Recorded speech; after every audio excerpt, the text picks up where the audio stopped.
আসসালামু আলাইকুম বন্ধুরা, সবাই কেমন আছো? আশা করি সবাই ভালো আছো। আমিও আল্লাহর রহমতে ভালো আছি। আজ রান্না করতে এসেছি। রান্না করার সময় ভাবলাম তোমাদের সাথে একটু গল্প করি। এদিকে গল্প তো করব, আমার আজ খুব রোজা রাখাটা খুব কষ্ট হচ্ছে। আজ দেখতে দেখতে 18 রোজা চলে গেল। এখন সকালে আমি ছেলেকে মাদ্রাসায় দিয়েছি, আর মাদ্রাসা 10টা থেকে। মাদ্রাসায় দিয়ে এসে শীতের কয়টা কম্বল ছিল, তাই ধোয়া হয়নি, পাতলা কম্বল।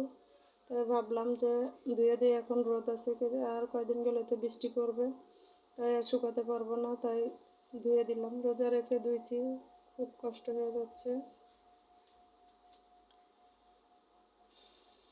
খুব ক্লান্তি লাগতেছে। ছেলেকে মাদ্রাসা থেকে এনে গোসল করে খাওয়াইয়া ঘুম পাড়ালাম।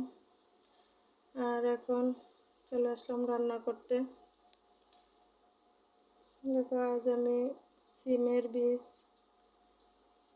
আর আলু টমেটো দিয়ে মাছ দিয়ে রান্না করব, তাই আমি রান্না বসিয়ে দিলাম।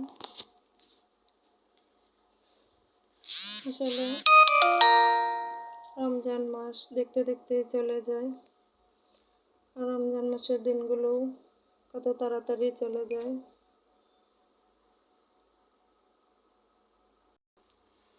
এভাবে কাজ করতে করতে দিনগুলো চলে যায়, বোঝাও যায় না। দেখো, সব কাজকর্ম গুছিয়ে রান্না করতে চলে আসছি। রান্নাটা সেরে আবার ইফতার গুছাতে হবে। মেয়েদের জীবন এভাবেই কাটে।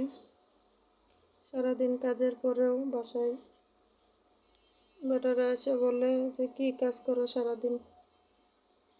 ওরা তো থাকে এক কাজ নিয়ে, আর বাসার বউদের তো নানান কাজ, বাচ্চা সামলানো, রান্না বান্না, ঘর দরজা পরিষ্কার করা, সব কিছু। রান্না শেষ করে চলে যাবো আবার ইফতার গুছাতে। এদিকে বাজার থেকে কিছু ফলমূল আনা হয়েছে।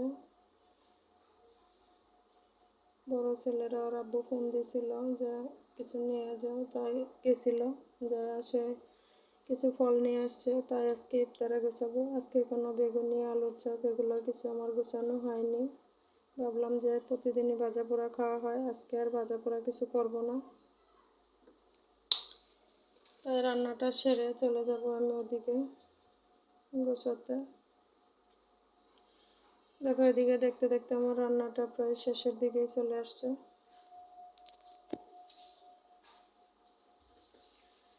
আজকে বাজার থেকে নিয়ে আসছে তরমুজ, মালটা, আপেল, কমলা, আঙ্গুর। তারপর ঘরে চিড়া ছিল, দুধ দিয়ে চিড়াগুলো ভিজিয়েছি, কলা, এগুলো দিয়েই আজকের ইফতারগুলো চালাবো।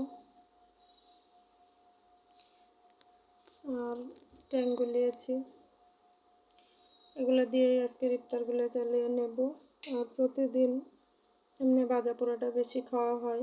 ভাজা পোড়া খেলেও কেমন একটা অস্বস্তি হয়, পরে মুখের সাথে খাওয়া হয়, পরে কেমন বুকে ব্যথা করে, গ্যাসের সমস্যা দেখা দেয়।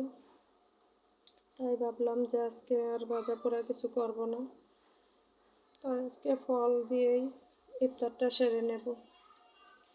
যদি আমার ভিডিওটা ভালো লাগে, অবশ্যই তোমরা লাইক, কমেন্ট, সাবস্ক্রাইব করে পাশে থাকবে। আমিও ইনশাল্লাহ তোমাদের পাশে থাকব। মনে হিংসা না রেখে সবাই সবার পাশে থাকবে, দেখবে ইনশাল্লাহ সবাই এগোতে পারবে। সবাই ভালো থাকবে।